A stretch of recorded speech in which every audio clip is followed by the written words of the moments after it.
नमस्कार बहनों और भाइयों, आपका अंग्रेजी की ज्ञान सागर की यात्रा में एक बार फिर से स्वागत है। आपकी डिमांड से के अनुसार मैंने ये वीडियो बनानी शुरू करी है। देखो, काफी लोगों को इससे लाभ हो रहा है। कमेंट भी लिख के भेज रहे हैं कि हमारा हमको बहुत अच्छी है, आपको जानकारी मिल रही है। देखिए, ये हमारे ज्ञान सागर की यात्रा जो है अंग्रेजी की, वो अब फ्यूचर परफेक्ट टेंस पे पहुंची है।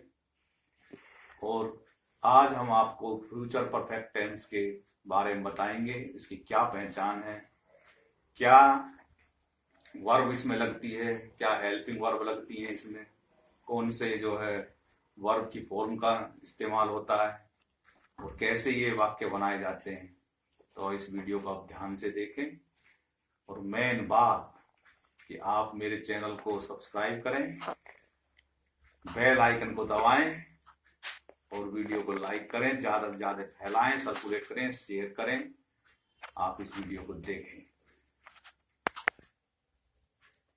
देखिए, अब हम आपको फ्यूचर परफेक्ट टेंस के रूल बताते हैं अफर्मेटिव सेंटेंस के लिए।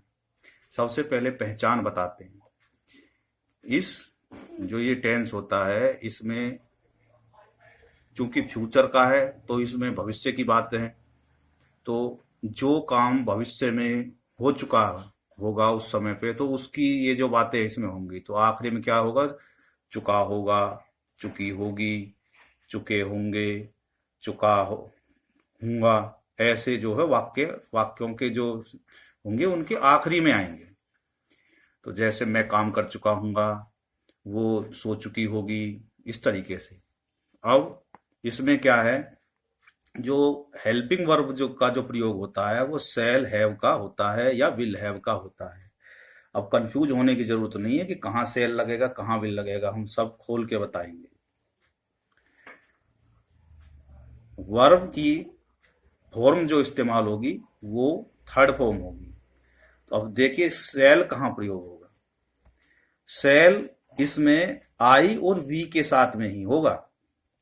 आई समझ में बात कि भाई घबराने की जरूरत नहीं है। जो सेल का, वैसे तो मॉडर्न अंग्रेजी में सेल इस्तेमाल ही नहीं होता, वो विल से ही काम चलाते हैं। लेकिन चूंकि हमारे यहाँ पे एग्जाम होते हैं और गुरुजी ने अपना जो है अपना ज्ञान दिखाना है उसमें, तो नंबर देने हैं कि आपका कुछ नहीं आता, तो इसलिए यहाँ इंडिया में ही सेल का प्रयोग होता है।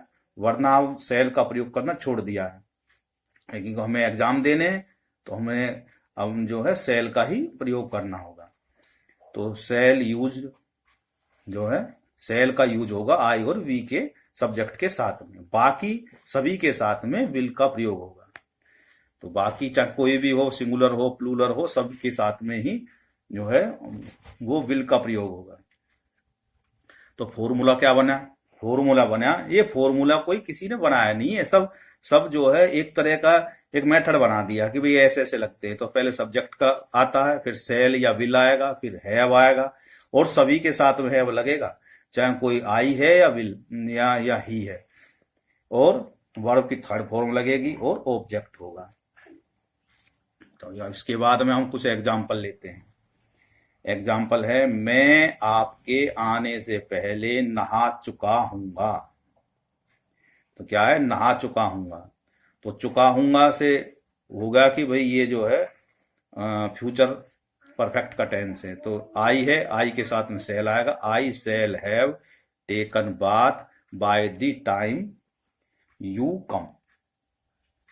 अगला है, हम सायकाल तक जा चुके होंगे। तो सब्जेक्ट है वी, तो वी के साथ में बताया था, आई और वी के साथ में सेल लगता है। तो वी सेल हैव, फिर वर्ब की third form gone by the evening. आगे, आप अगले वर्ष तक मकान बना चुके होंगे। तो आपको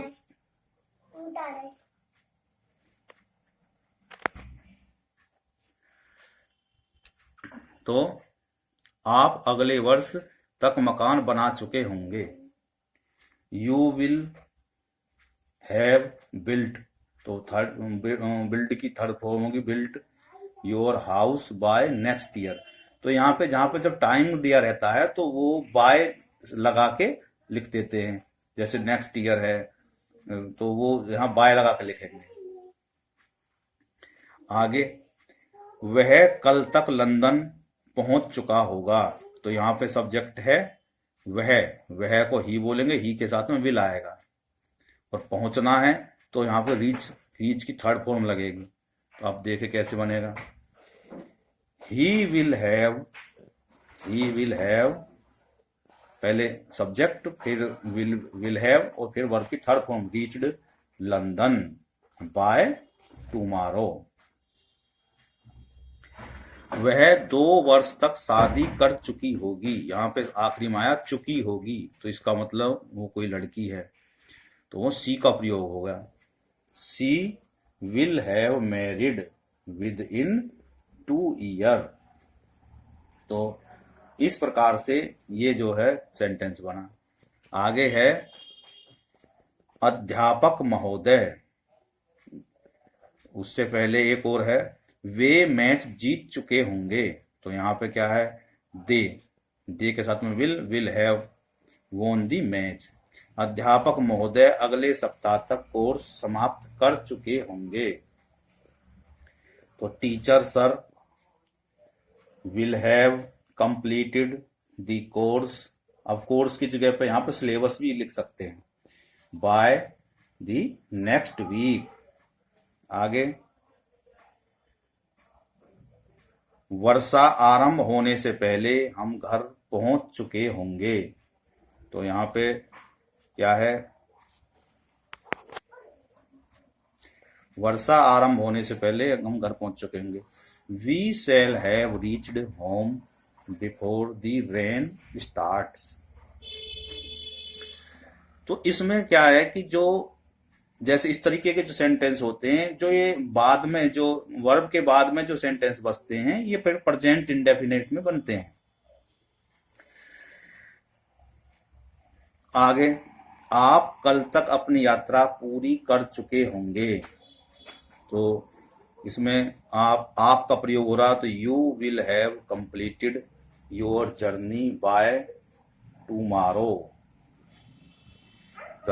आगे, अगले वर्ष तक उनकी परीक्षा समाप्त हो चुकी होंगी। तो इसमें बात आ रही है उनकी, तो उसमें क्या होगा, उनकी परीक्षा इसमें सब्जेक्ट है। तो their examination will have ended by next year. तो इस प्रकार से जो है ये सेंटेंसेस बनेंगे। और मैं फिर कह रहा हूं कि जो महत्वपूर्ण बातें हैं वो सबसे पहले क्या है, हमको टेंस पहचानना होता है। वाक्य पहचान करो कि भी कौन सा टेंस है ये, क्या पता कोई दूसरा हो। एग्जामिनेशन में क्या सब एक जैसे थोड़ी आते हैं, तो सबसे पहले टेंस की पहचान करनी आनी चाहिए।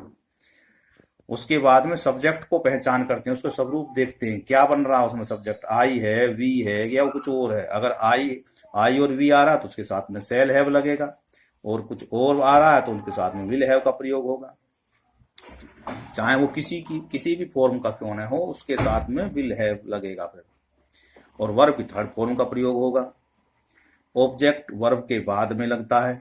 और फॉर्मूला जो है, आपको दिन में जो ये फॉर्मूला है उसको 2 बार कम से कम लिख के देखें, कॉपी में कुछ करा या ना करा, चाहे आपको वाक्य नहीं बनाए, लेकिन फॉर्मूला जरूर लिख लिया। फॉर्मूला आ गया तो समझ लो आपको याद हो गया कि भाई ये ऐसे बनते हैं। और सेंटेंस भी बनाओ। सेंटेंस बनाने से क्या, जितने हम बनाते हैं कॉन्फिडेंस आता है। तो कॉन्फिडेंस बिल्ड हो जाएगा तो फिर कुछ जरूरत ही नहीं है। डर किस बात का, अरे यार मेरे से बनेगा नहीं बनेगा। तो देखिए इस प्रकार से ये जो है बनते हैं।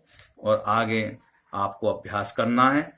और देखो कुछ नहीं है, सब सीख जाते हैं। जो है जो कमी जो होती है वो घबराहट में होती है। घबराहट खत्म करने हैं। और कोई झिझक हो तो उसको बेझिझक, उसको जो अपना मन में जो कन्फ्यूजन रहता है वो दूर करना चाहिए। कमेंट करें कि भाई हम यहाँ कमजोर हैं। तो आप ये वीडियो देखें, वीडियो को लाइक करें, चैनल को सब्सक्राइब करें। भारत माता की जय। जय हिंद, जय भारत। बहुत बहुत धन्यवाद।